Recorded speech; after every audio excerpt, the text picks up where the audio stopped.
Owning your dream home is now easier than you could ever imagine.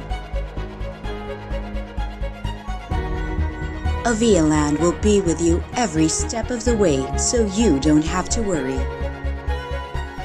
With a personal account officer to make sure your loan application is hassle-free. To a well-made house built to last. Crafted with your growing family in mind. All within a safe and secure community to set the stage for life's biggest milestones. A house is more than just a roof over your head. It is the setting for the life you create. Avialand makes this dream happen so you can focus on pursuing all your other dreams. Premier family living made possible by Avialand.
The Philippine Daily Inquirer would like to thank the following sponsors for making this livestream event possible.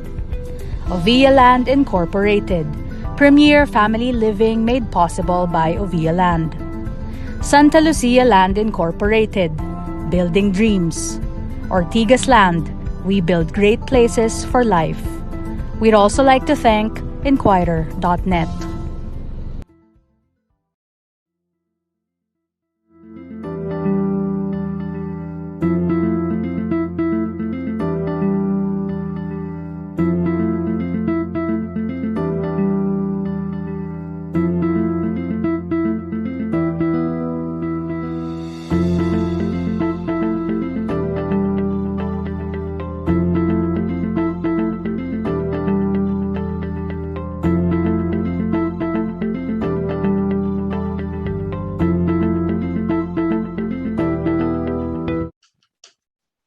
Good day, everyone, and welcome to the latest leg of Inclusive, the Inquirer webinar series presented by the Philippine Daily Inquirer's Property Section. I am Texa Maniego, editor of the Property Section, and I will be your host for this live stream event today. As many of you know already, central business districts and urban centers are traditionally the core of state-of-the-art facilities, modern office spaces, and business opportunities, even becoming the most preferred residential addresses by many. In recent years, however, Some have already started appreciating the value of the so-called fringes or locations in the outskirts or peripheries of CBDs and city centers, largely because of bigger spaces, less dense communities, more affordable land prices, and for some, easier access to nature and leisure destinations. All the more did it become more enticing thanks to the big ticket infrastructure projects that made it easier to go to and from these cities. For some city dwellers, fringe areas became a considered address too, especially during the COVID-19 pandemic when everyone felt the need to look for bigger spaces to move about. We will now revisit these fringe areas and look at how they figure in the overall recovery picture. What are the merits of fringes as a business location and a residential address? How are fringes helping spread progress outside the city centers? How crucial is the government's Build, Build, Build initiative in helping fuel the growth of fringes and consequently in creating new growth centers outside of the traditional CBDs? This and more are just some of the questions we hope to tackle in the next hour. But before we start our discussion today, let me once again thank our sponsors, Ortigas Land, Ovia Land, and Santa Lucia Land for making this event possible. Meanwhile, allow me to give you, our viewers, this exclusive offer. The Philippine Daily Inquirer is offering a 30-day free trial of its digital edition, Inquirer Plus. We are flashing the details on your screen on how to take advantage of this exclusive offer. To know more about the Inquirer Plus subscription, please visit shop.inquirer.com.ph.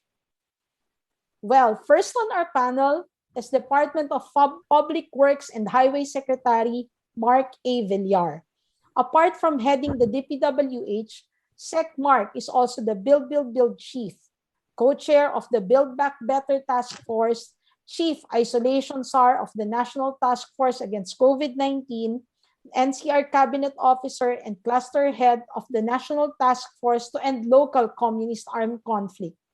Prior to being appointed as DPWH Secretary, he was the representative for the Lone District of Las Piñas City for 2 terms, during which Secretary Mark Villar authored 109 bills and 44 solutions apart from those he co-authored. Welcome, Sec Mark. Maraming salamat po.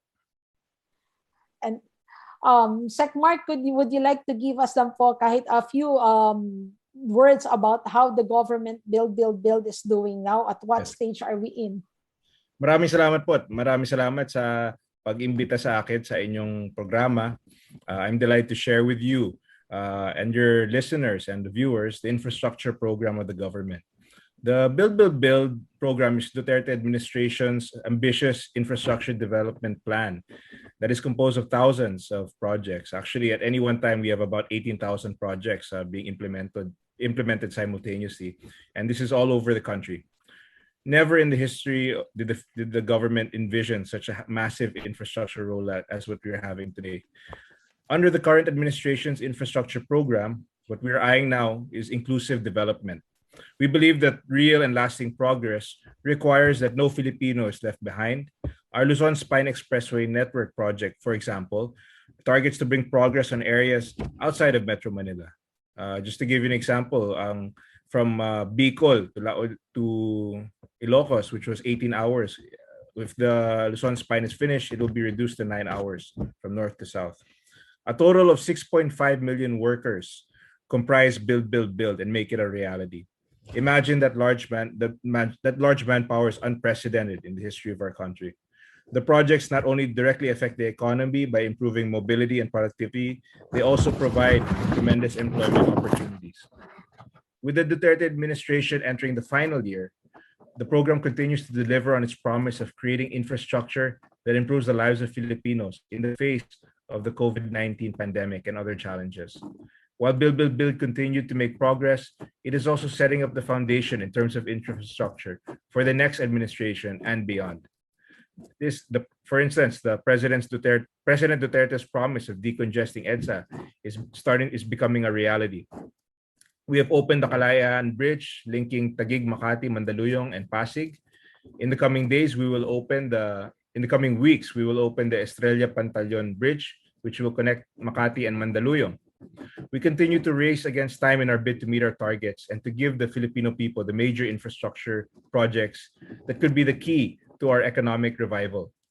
Before the term of the president ends, we will complete construction of several big-ticket projects, including the Binondo Intramuros Bridge, the Central Luzon Link Expressway, which will be open tomorrow, the NLEX SX Connector, which will connect Skyway Stage 3 and NLEX Harbor Link. We're investing in a wide range of infrastructure projects. They are not only roads and bridges, but also health facilities. This is very relevant now that our fight against the pandemic, as we continue to strengthen our healthcare system by increasing our facilities. On top of all these, we remain committed in our convergence projects with other government agencies. We continue to build roads leading to key tourism areas to provide convenience to local and foreign tourists who want to witness the wonders of the Philippines. Of course, our regular construction of school building facilities, especially now that we are gradually reverting to normal and the holding of on-site classes will likely start anytime soon.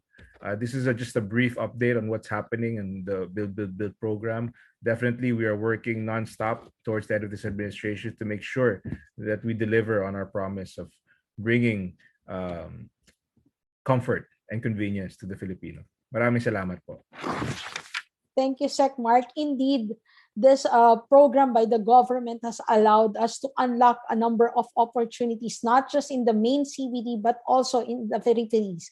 Now, for our next panelist, he will offer a valuable expertise and extensive knowledge in real estate. In 1996, Richard Raimundo joined the research division of Colliers Asia Valuation and Advisory Group. In 2008, he joined Colliers Regional Valuation and Advisory Services in Hong Kong, where he was involved in various projects in Asia, from simple developments to large-scale mixed uses with office, retail, residential, hotel, industrial, and institutional land uses.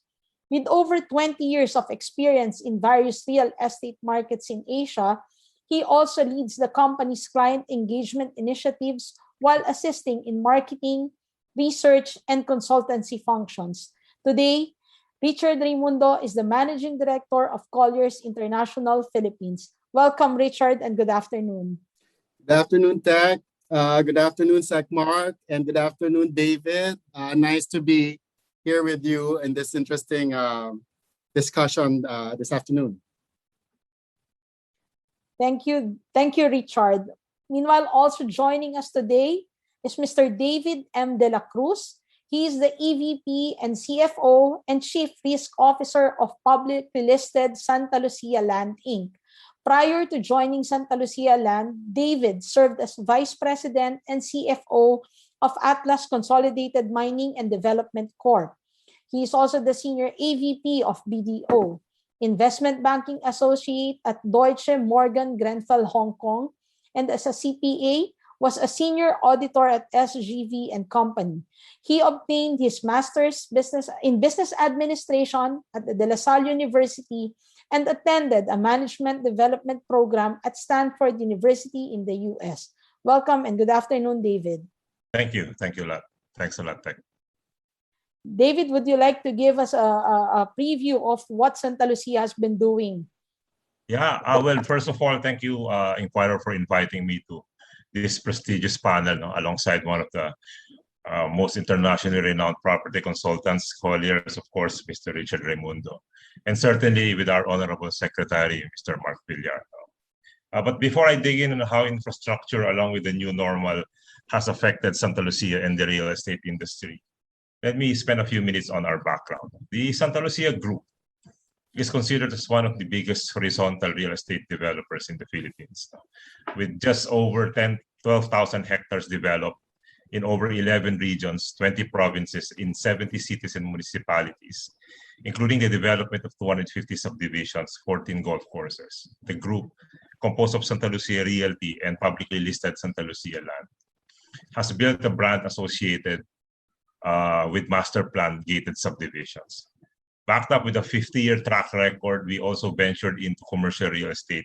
It has one of the first major malls here in the Rizal area. The correlation of infrastructure to real estate and the overall economic development, particularly transit projects, has been heavily studied and documented. Here in our company, an actual case was with our project in Green Meadows in Iloilo, a 170-hectare community of which its market price for its residential component increased from 4,000 in 2011 to 7,400 in 2016, and eventually to 11,000 in 2021. Its commercial component, meanwhile, increased from 5,700 in 2012 to 30,100 in 2021, after the construction of one of two major roads right adjacent to the project back in 2013. So realizing this in June 2019, we have commissioned, of course, the best colliers in addition to our periodic appraisal to arrive at a hypothetical market value of all our assets, which will be directly affected by similar government projects. So we've been following the BBB, Secretary Villar, quite carefully. Key variables used in the study include population growth, construction activities, and gross regional domestic product growth, or GRGDP. So 2018 average growth among key regions was just under 8%, with various increases in GDP ranging from 8.6, from a high of 8.6 in regions 11 and 4B to a low of 4.8 in NCR. I'd just like to point out that NCR actually, noteworthy, is the lowest among the major regions. So we can see faster development in some of the regions outside NCR. Now, the increases in value could be further be amplified by the new normal, the paradigm of the new work and school from home, which has to some extent altered the real estate landscape. Because properties in the fringes have seen an upsurge in demand and are therefore suddenly more valuable. Decreased mobility, along with the increase in residential and commercial information and telecommunications capacities, which is, by the way, another infrastructure item, has discouraged migration to the CBDs and effectively decentralized commerce to a wider radius. This obviously will fuel the growth of emerging cities and provinces in the fringes. In another case, one of our projects named Palo Alto in Baras, Rizal, a 200-hectare subdivision, registered a 494% increase in sales in 2020 versus 2019, right at the middle of the pandemic. Baras, Rizal is approximately 35 kilometers away from Ortigas and 42 kilometers away from Makati and BGC, with an average selling price of 6,700 compared to BGC's price of 100,000 plus or something. And I just like to reiterate that these are only 42 kilometers away from Makati and BGC. So I think what this has displayed is not only the resiliency of properties in the fringes, but its potential to grow higher in value. In December 2020, no less than the Bangko Sentral of the Philippines, in its year-end report, highlighted the fact that residential property prices in the NCR in Q3 2020 declined by 12.2% relative to a year ago, while prices in areas outside Metro Manila actually had an increase by 6.4%. Mm-hmm. So you can imagine that Santa Lucia, that our business model is at the middle of everything, both with the BBB surge and the shift in residential and commercial preference as a result of the new normal.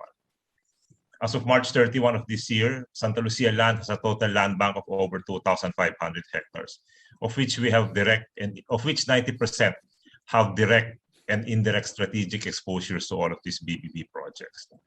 So transit infrastructure, decongestion, decentralization have long-term benefits, and it increases productivity, cuts cost of doing business, improves job levels, and ultimately income levels. So our hats off to our esteemed secretary for leading us to this new era of economic prosperity, not only for the real estate industry, but for the entire nation as well. Thank you so much, David. Clearly, the government's PBB has a lot to do with the growth of this with the growth and of the fringe areas and in decentralization and ensuring that there will be opportunities anywhere in the country. We would definitely want to know more about the opportunities that these fringe areas could bring and what will help further fuel the growth of these areas post-pandemic. To our viewers right now, please feel free to join the conversation and ask questions, and we will try to accommodate as many as we can over the next half hour. But for now, let me throw in the first question. I think Richard can answer this one. Richard, what are the merits of fringes as a business location or a residential address? I mean, prior to the pandemic, there is the so-called rise of the fringe. What are the potential and what helped pave the way for the rise? What's interesting is, this is how I put it. The fringe of the past are now city centers.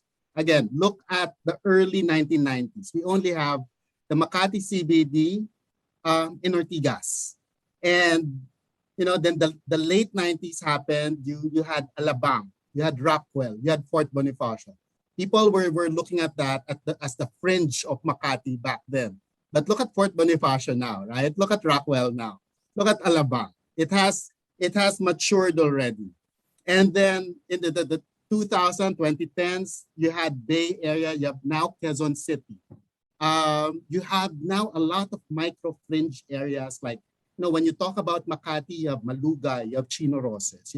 When you talk about Ortigas, there's that Pioneer area. You have the C5 area. You have the Shaw corridor. And even in Alabang, you're now even talking about the Anghari area, the South Super Highway corridor. So if you look at the evidence in the past, this decentralization is very important. So whatever is considered as fringe right now, give it 5-10 years when it all matures, the critical mass is there, that will be the new growth centers. And then we'll find new fringe areas by that time. So this is why it's very important, because we get to decentralize and we get to democratize property, because the prices are just increasing from 5, 10, 15, 20 years ago. And look at it now. Just a follow-up question, Richard. David mentioned a while ago about the exact benefits that they have recorded because of the different infra projects and the migration of people to the fringe areas. But amid the pandemic, would you say fringes are still attractive? Are we still seeing a rise among the fringe areas? And what are the prospects in terms of rental growth and capital appreciation? I think it's gonna be even more attractive, because we had this sort of discussion before we went live, right, with Zach, Mark, and David about the quality of life, because prices have held up. There's a bit of weakness or softness in the really expensive CBDs, but for what you can afford, let's say to be in Makati CBD in Fort Bonifacio, with that same amount of money, if you're now looking into a fringe location and with the transportation and infrastructure developments right now, it is possible. It is possible to live a little bit further from where you work and have a very good quality of life. And I think that's the appeal that we're looking to, and that's why it will still be very important moving forward. Do you think this interest in the fringe will be sustained?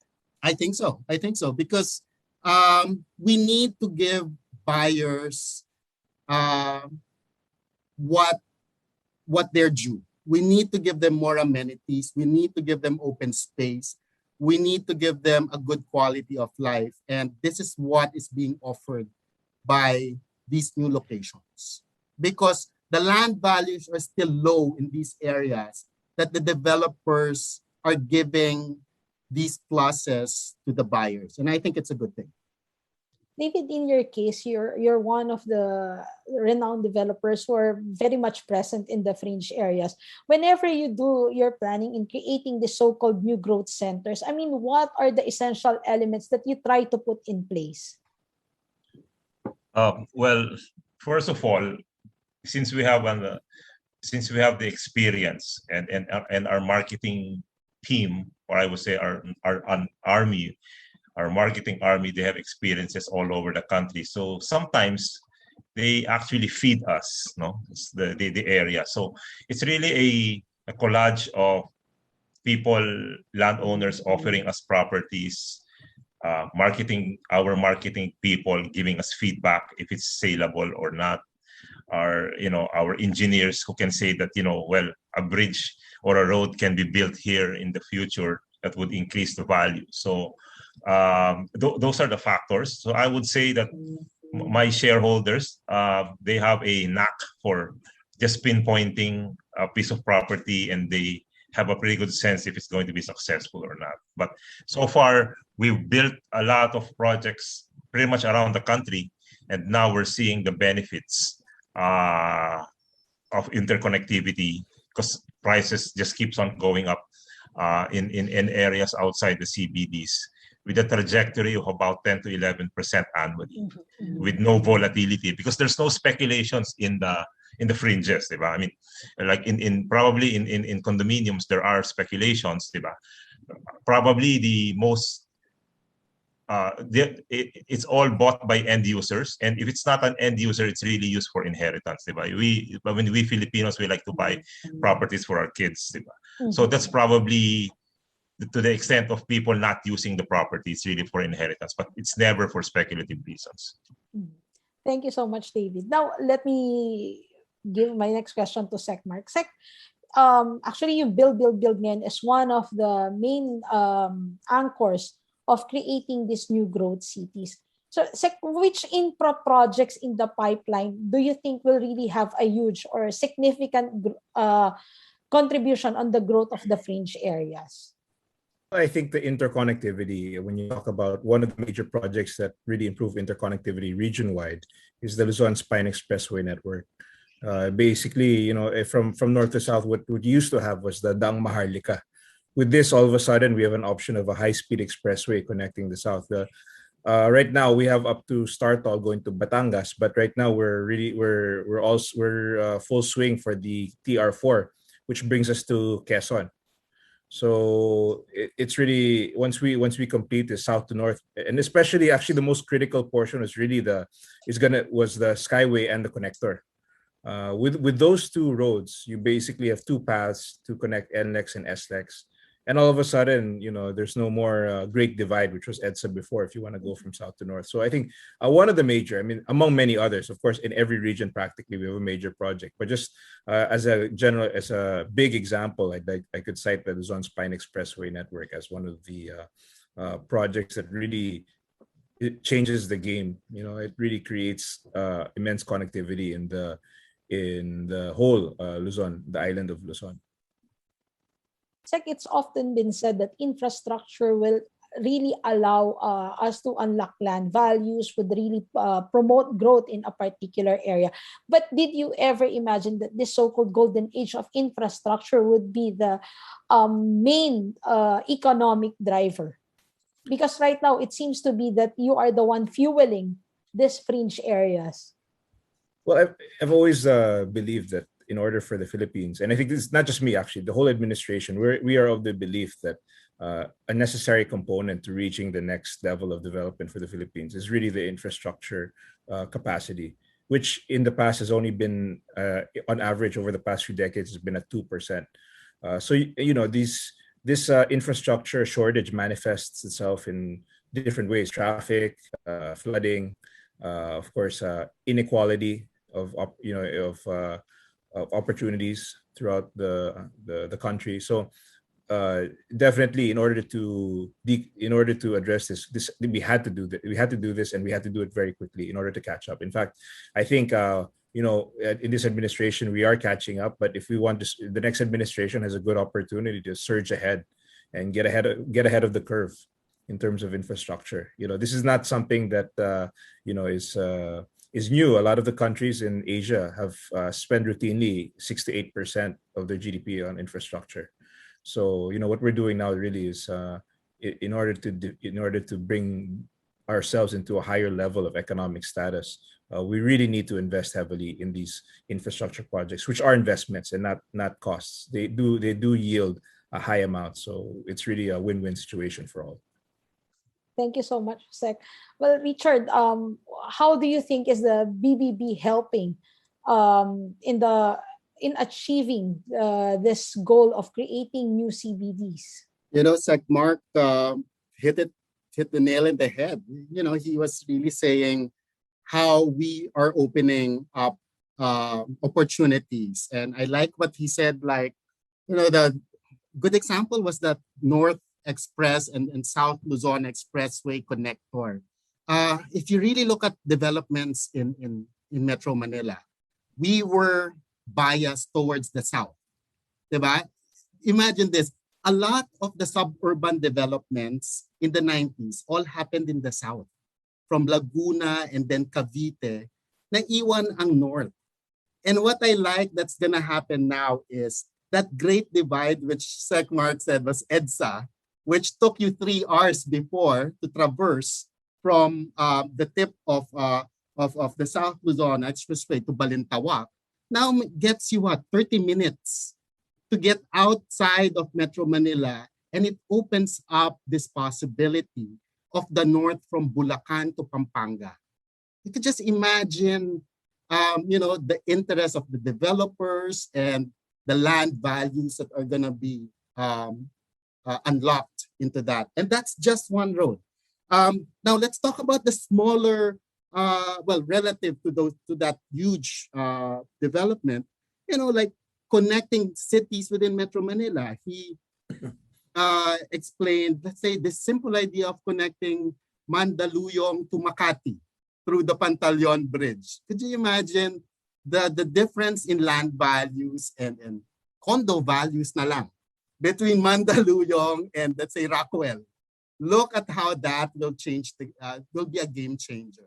Another one is this newly opened Ortigas and Fort Bonifacio. We know that Fort Bonifacio is such an expensive location now of, capital values of 300 to 450,000 per square for condos. And then you have the other part of that area where Sheridan and Pioneer in that area. Anong price lang dyan ngayon? 200, 250. And you could just imagine being minutes away from each other on what that can do to that area. And that I can now work or live in the other side of the bridge and be comfortable and get to where I work. It gives you a quality of life, and it doesn't shortchange you, and it doesn't force you to take on a small unit close to where you live because of transportation. And let's not even forget the mass transport system that Mark discussed when we were doing the pre-live part of this one. That's going to be a game changer. From all of the extensions, the subway, it will become democratic, and it opens up areas such as the east of Metro Manila, the north of Metro Manila like San Juan del Monte, and now connect that to the main CBDs. Those are really game changers. Sec, with all the roads that you've opened, with all the bridges that you've constructed, how do you see the government further fueling or this infrastructure projects further fueling these growth centers, these so-called new growth centers?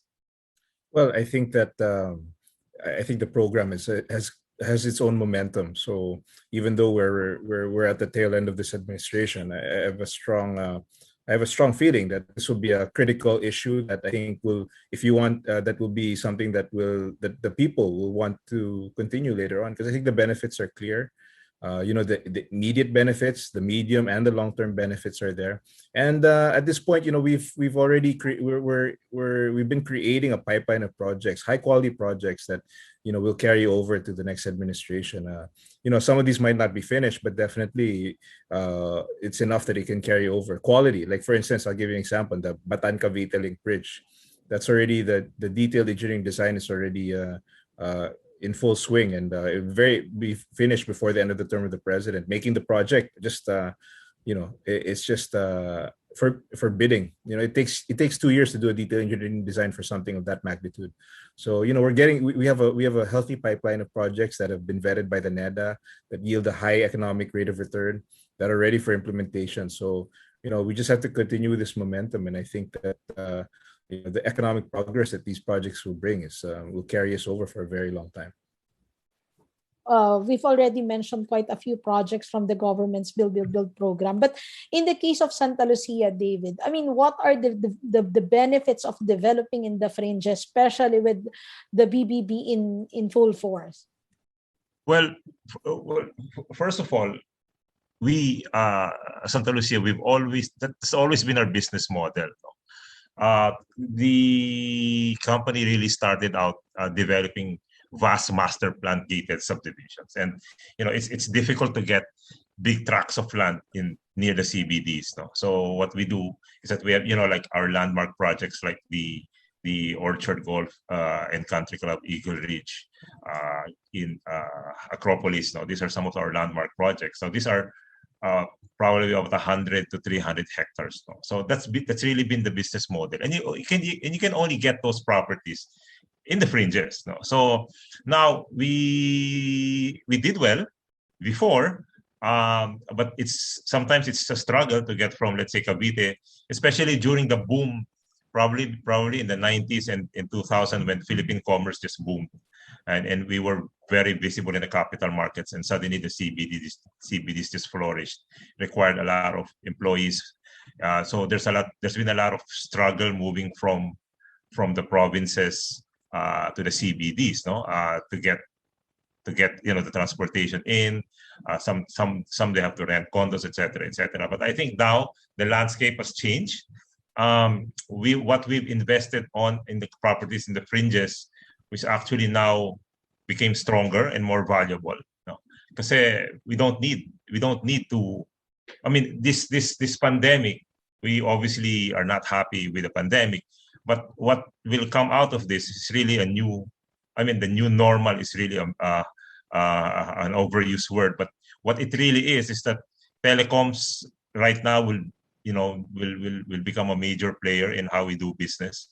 The roads that the secretary has given us, alongside the work from home, will actually compound the fact that traffic will even become lesser. So if you work from home 3 times or 3 times a week, then you remove 40% from the streets, and coupled by additional roads, it will decongest Metro Manila. So it's even more valuable now for the fringes, not to stay in Antipolo and stay where you are. A while ago, I mentioned that properties in Baras, Rizal, is only 6,700 pesos per square meter, 42 kilometers away from BGC, with a property value of 100,000 or even more. So you can see the arbitrage in prices for a 42-kilometer radius. I drive 26 kilometers a day. So it means like from A to B, you reduce 50% of the value. So I think when like the C6 is obviously a major thoroughfare from the south to the east. Obviously, the Laguna Lake project, we're all very excited about it. No? So suddenly you're in Antipolo, suddenly you're in Cavite. It's not so bad anymore. I mean, you probably just want to settle in or even increase your holdings in those areas. Thank you, David. But Richard, do you think it's really possible for us to create these new growth centers? I mean, what will it take to be able to replicate what we've done in Makati, in Ortigas, BGC? I think you're already seeing it, right? Look at how Quezon City is shaping up, diba? And where you have the junction of where how many train stations are gonna meet. Look at the business district that is being developed in that area, right? So you have offices, you have residential, you have retail. You're even gonna have a casino in that area. That is such a huge development that it's made possible with all of those developments. Look at the Bay Area, for instance, right? We were one of the cities that didn't put a premium on our Bayside If you go to Singapore and Hong Kong, the most expensive site was a Bayview. But the Philippines didn't really put that premium because of connectivity. But now that you have your expressway that goes from that Bay Area to the airport that connects you to the Skyway, it's even connected through EDSA and Ross Boulevard and all of that. All of a sudden, we now have a look and say, oh nga, no? We should put a premium to this one and look at the values there. That has increased immediately. And what's stopping us now from looking at, let's say, north of Metro Manila, San Jose del Monte, for instance, when you have the train line 7 in that area, or the subway, which will always also be in that area. Look at areas in Bulacan, where the airport will be, right? And all of the developments with the connector now, 30 minutes from Makati, you get to Balintawak, and then eventually you're up north. The potential is there. Ang daming pwede mangyari because of this.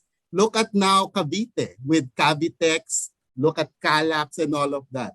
You're now seeing small business districts like the Ayala doing that area in Cavite, right? Mm-hmm. They sold commercial lots. Everyone got surprised with the prices. And it's gonna happen. So that's imagine those upside, and it's going to be an explosive growth. Clearly, it's a concerted effort, no, from the private sector, the government, the developers. For SecMark, I mean, are there any other projects that you will be opening or roads that you will be opening until next year that you think will help further fuel that so-called growth of the fringes? Yes, I think one of the major ones, which will be opening another section by this year, is the Calax. That will be connecting Cavitex to SLEX. That's also a major, about 40 kilometers long, and it'll bring major development to the Cavite and Laguna areas, and increase connectivity. When you talk about connectivity from Cavitex, all of a sudden you can go back to SLEX, and there's also we also have another connection from Calax to C5. I'm sorry, Cavitex to C5. So that will also be finished before the end of the term of the president. So when you look at all these major expressways all converging in different areas and creating growth areas, and somehow they're all interconnected, you can really see how development will become more spread out. All of a sudden, with these expressways, you can jump from one area to another in 30 minutes less. Things that you couldn't even imagine were possible before.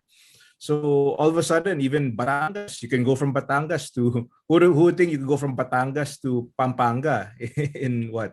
Maybe you can get there in an hour and a half. Using the Skyway and eventually the Skyway extension.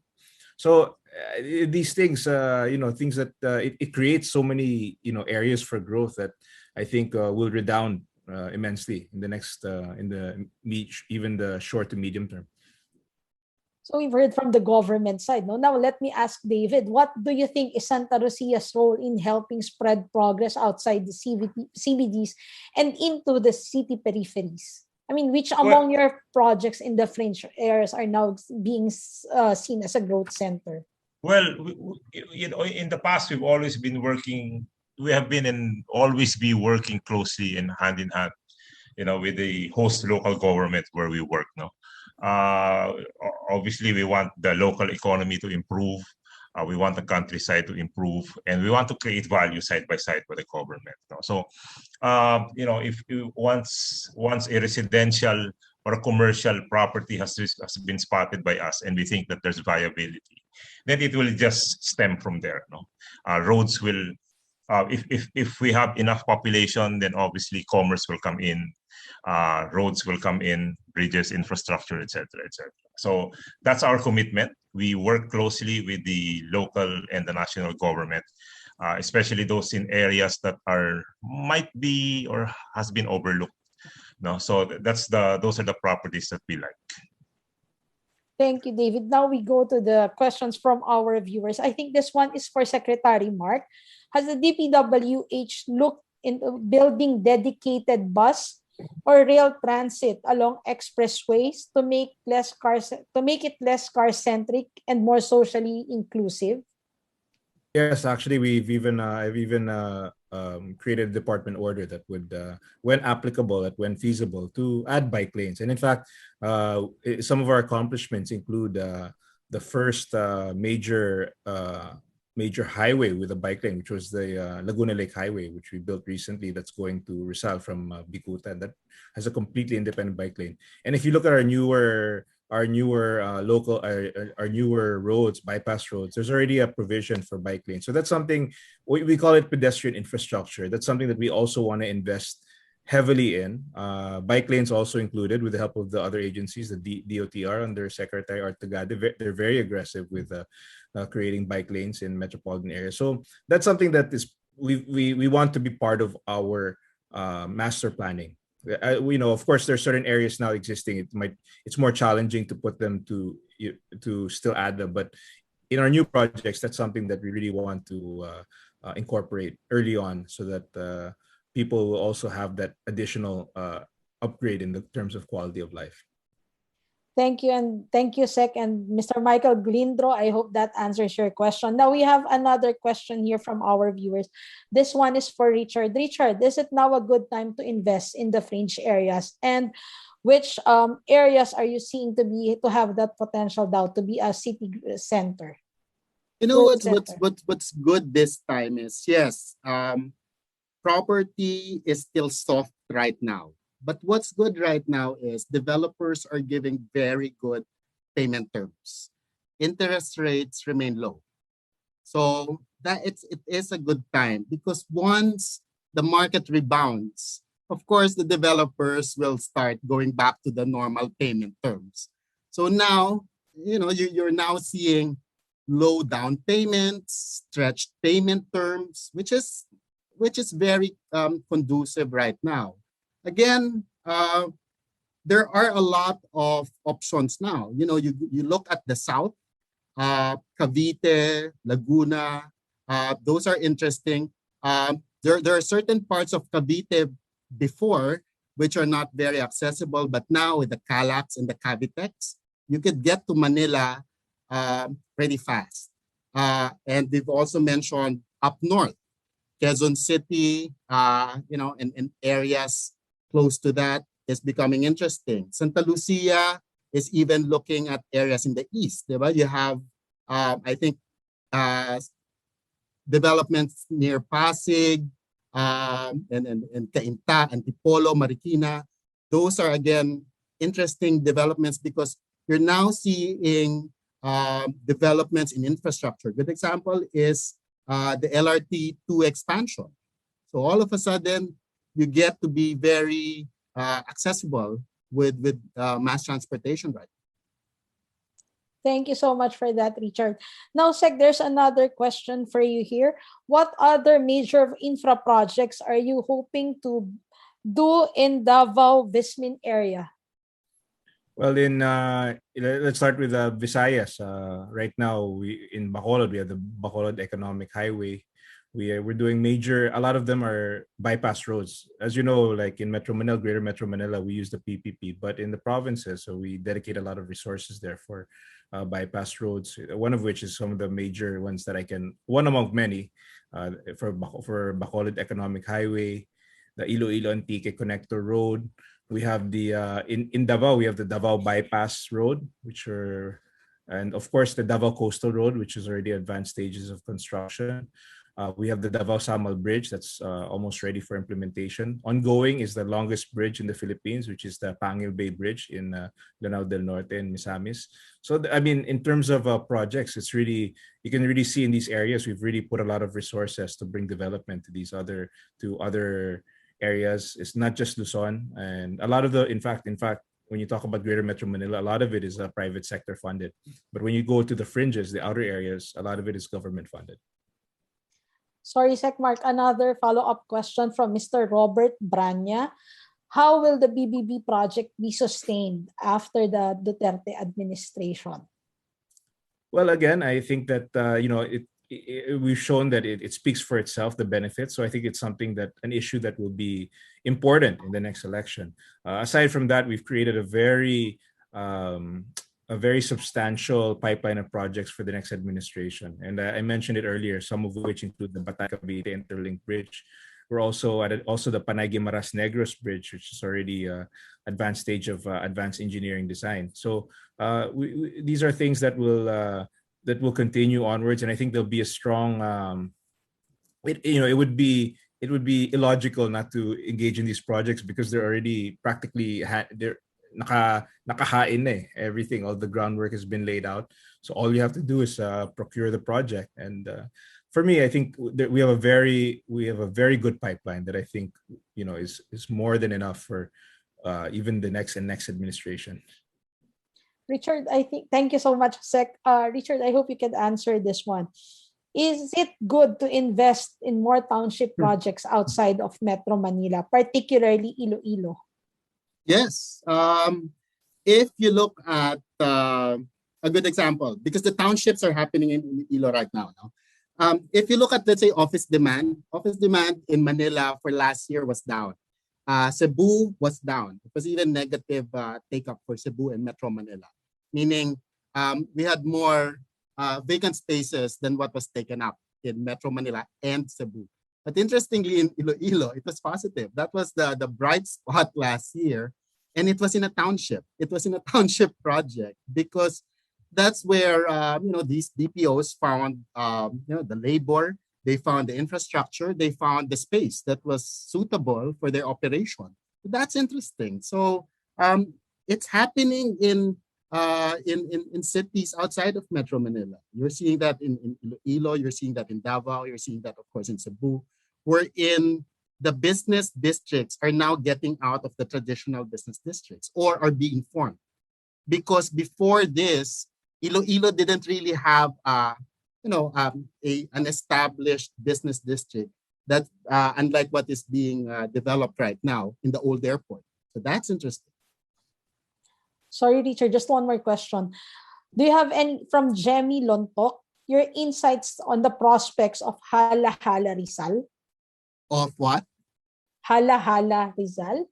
Rizal area, I think in particular. I think Santa Lucia has a number of developments in Rizal. Again, if you look at the infrastructure, we're now starting, of course, to link the east of Metro Manila. A good example, of course, is that extension of the LRT to Antipolo.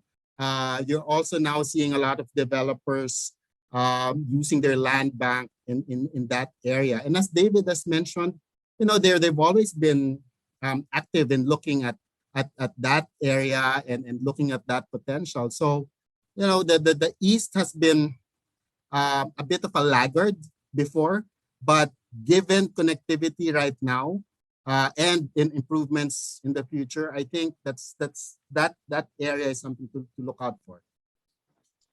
Sec Mark, another question here. Any other major infra projects along in the San Pablo area? I think this is in Quezon or Laguna. Laguna, yes. We do have a bypass there connecting Quezon and Laguna, so that's a major project. But parallel to the bypass, I think another game changer is the TR4. So we actually have bypass roads in practically all major municipalities in Quezon and even in Laguna. So I think that area was a very good, has very good potential. And the big one is really one of the big ones is the TR4 will run through there, aside from the bypass roads that we're putting up. So really, there's a high potential for that area because that's part of the Luzon Spine Expressway network that will eventually take us all the way to Bicol. Okay. Thank you so much. Now I'm going to give my last question to David. David, again, as mentioned, Santa Lucia has long been present in the fringe areas. Are there any more plans to further strengthen your footprint in the so-called fringe areas? And can you mention some of the places that you're actually looking at? Well, the answer is yes. We always have a conscious effort to acquire more land bank, no, in the fringes. Now, on specifics as to where, it's pretty much where we are at right now. So much of our expansion over the past 5 years, when we started getting more capital from the markets, are really expansions of our current projects. So like, let's say we have a subdivision in Cavite that's 100 hectares. We expanded to 200 hectares. So we'd like to expand on areas that we're familiar with, because our salespeople, they know how to sell. The engineers, they know the terrain. And then we know the regulatory bodies, we know the local government people to work with. So we like to expand on where we are. Obviously, we are still looking for other areas, but in order of things, we'd rather expand on. We are very heavy on joint ventures before, so we have a lot of relationship with large landowners. But starting 2015, we started acquiring properties. No, so yeah, that's pretty much it. We really look at where we're strong at and try to expand our foothold in those areas. Just a follow-up question again for David from Michael Garcia. Aside from Baras, what other areas in Rizal do you see to have the potential for growth and development?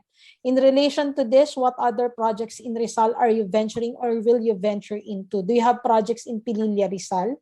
Which has Actually, we do have projects in Pililla, Rizal. We have in Antipolo, we have in Baras, no. So we're quite heavy. We're exploring Tanay, no. So we're quite heavy in the Rizal area. Because actually, a little bit of history. The family is really from the Rizal area. No? They're from Rizal / Pasig in the Santolan area. No? Our mall here is in Cainta, no, which is cuts across Cainta and very near Antipolo and Tanay and Taytay. You know? So the family, our shareholders, our founders, are really very familiar with the Rizal area. And the long answer to your question is yes, we are very interested in exploring more properties in the Rizal area. Thank you so much, David. Now, I hope our viewers would indulge me. One more question for Richard from one more viewer, from Mr. Romeo Pascual. Given the numerous townships in the north and south of Metro Manila with elements of work, live, play, and learn, what do you think would be the new theme or design elements that developers should consider to innovate the township platform? You know, we've always sometimes when as developers and David knows this, when we do buildings, we always say, oh, these are the features of our buildings on the hardware, on the hardscape of the building. I think it's now time to give wellness to the buyers, to the tenants, to the occupiers. I think that is something that the pandemic has shown us. And this will become very important moving forward. You know, thinking about things like what's the percentage of your open area that you're providing to your tenants or to your buyers, your landscaping, amenities and facilities. You know, it's not just the run of the mill. Does it really help improve their lifestyle? Given what we've experienced in the last 18 months that, you know, we were stuck at home. You know, this is that great social experiment of working from home for 18 months now. Do you imagine that? I think that the buyers will become more discerning on what they are getting. So things like amenities, facilities, property management, the quality of property management will be very important. These are lessons learned that developers and buyers should take to heart moving forward. Richard, another follow-up question here from one of our viewers again. What are your thoughts now on the developments in the San Pablo area? I mean, I think this one is from a buyer from Ovia Land. Okay.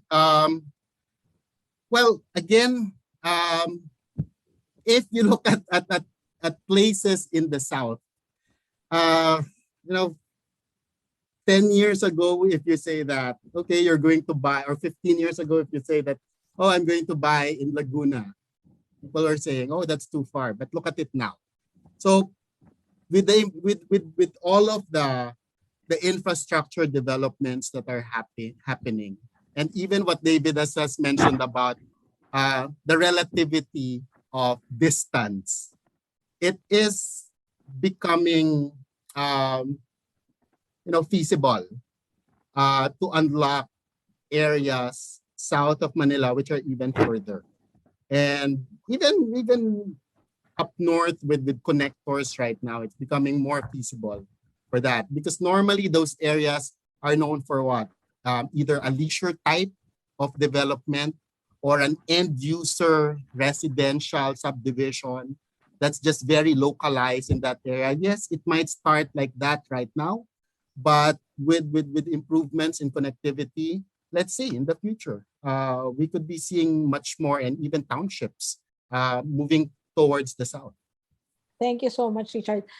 Last question na talaga from another viewer, and this one is for Sec Mark. Baka kasi yung mga viewers natin sabihin hindi natin entertain. So, Sec, from Mr. Manny Ocampo, any developments in the other up-and-coming islands like Dumaguete? Yes, we have bypass. In fact, one of the major projects that we're working on now is the Panay Guimaras Negros. And aside from Dumaguete, I believe we have a bypass road also in Dumaguete. In fact, most major cities were creating bypass roads in order to spread the development. As you know, the city centers now are becoming more and more congested, so it becomes even more necessary for us to create these bypass roads to bring development to the fringes also, and ease the traffic. So yes, there are major projects in that area. The whole Negros Island. Thank you. We still have a number of questions, but unfortunately, that's all that the time that we have. Thank you again to all our speakers for giving us their valuable time to share their insights about the Fringe, its potential, and how instrumental infrastructure projects are in helping ensure that these fringe areas can help spread growth beyond the CBDs. Unfortunately, again, it's all the time that we have. But before we officially close our webinar, may we hear some final words from our panelists? Again, why is it necessary to create new growth centers, and how are fringe areas helping us achieve this? And what role does the government's infrastructure initiative play? Maybe we can start with Sec Mark. Yes, the last 5 years we believe the past 5 years of the Duterte administration and this Build program have really laid a solid foundation for the future growth of our country and spreading out development to other fringe areas. Rest assured, we are fully aware of the significance of the Build. That's why, despite the strong headwinds caused by the COVID-19 pandemic, we are fully dedicated and committed to complete the targets that we set forth at the beginning of the administration. So you can see that we'll be delivering an unprecedented amount of projects in the last year of the president. We're committed to this.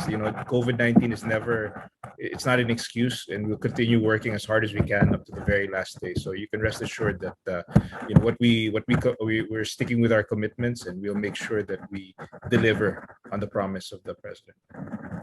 Thank you so much, Secretary Mark. Now may we hear from Richard.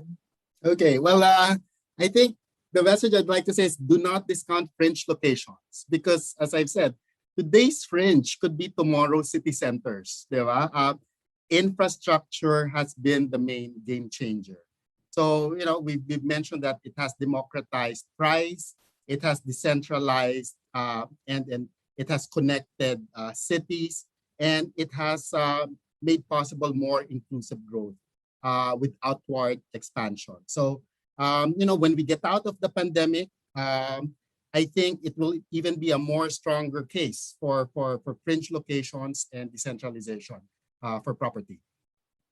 Think you again, Richard. And now, David, may we hear your thoughts on Yeah, this well, and the role I of think, Santa Lucia? yeah, we are amidst a great and exciting time in our country. As a developer and as homeowners, I think this golden age of infrastructure, as spearheaded by our esteemed Secretary Villar, is really a game changer for us. I mean, in Santa Lucia, we develop properties, we sell properties, but we actually help the countryside, and we indirectly help the local governments and the national governments, no, in obviously housing our citizens, no, but in also developing the areas, the landscape, the roads, and the bridges, no.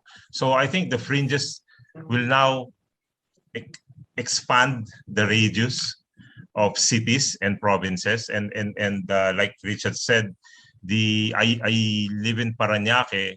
20 years ago, it's unthinkable, or maybe 30 years ago, it's unthinkable to live in Parañaque. No? But now it's that's my daily commute. No? So 20 years from now, the unthinkable Baler probably as a daily commute would probably evolve into one business center by itself. Yeah. So I think, again, we live in exciting times. Thank you again, David. So clearly to our viewers, the so-called rise of the fringe, fueling the fringe, is very much possible. With the aid of the government, the private sector, we are seeing new growth centers emerging. And I think this will help spread the growth, decentralize the CBDs, and provide even bigger opportunities. So once again, thank you to all our panelists who lent us today their expertise and know-how. We would like to again thank our viewers for being a part of Inclusive, the Inquirer webinar series, as well as Ortigas Land, Ovia Land, and Santa Lucia Land for partnering with us for this webinar. Continue reading the Philippine Daily Inquirer for authoritative news and features. Check out the property section every Saturday for a balanced mix of light features, DIY tips, and serious news about the real estate industry. Do check out the Philippine Daily Inquirer digital newsstand and Inquirer mobile, where you can easily find stories from Inquirer property. Again, this is your host, Texa Maniego, editor of the property section of the Philippine Daily Inquirer. Thank you again, Sec Mark. Despite your busy schedule, you were able to lend us a few hours of your time. Thank you, Richard. Thank you, David. And thank you, everyone, for joining us. Keep safe and have a good day. Thank you. Thank you. Thanks.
Owning your dream home is now easier than you could ever imagine.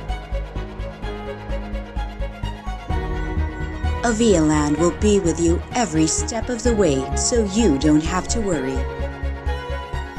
With a personal account officer to make sure your loan application is hassle-free. To a well-made house built to last.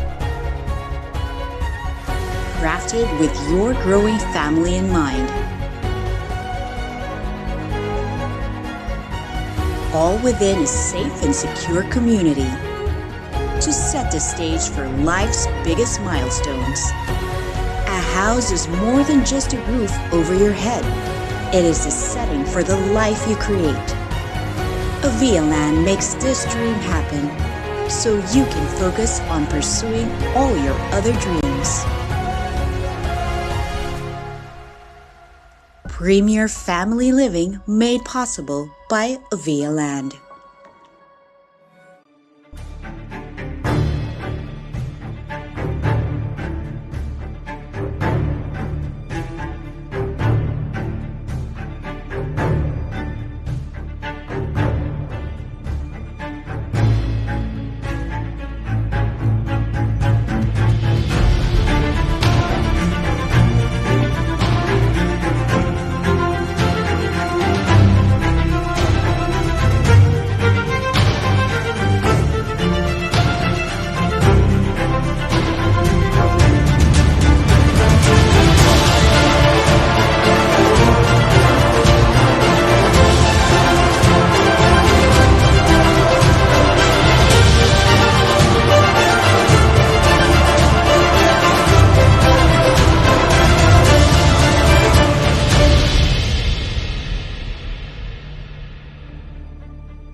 The Philippine Daily Inquirer would like to thank the following sponsors for making this live stream event possible. Avia Land Incorporated, premier family living made possible by Avia Land. Santa Lucia Land Incorporated, building dreams. Ortigas Land, we build great places for life. We'd also like to thank Inquirer.net.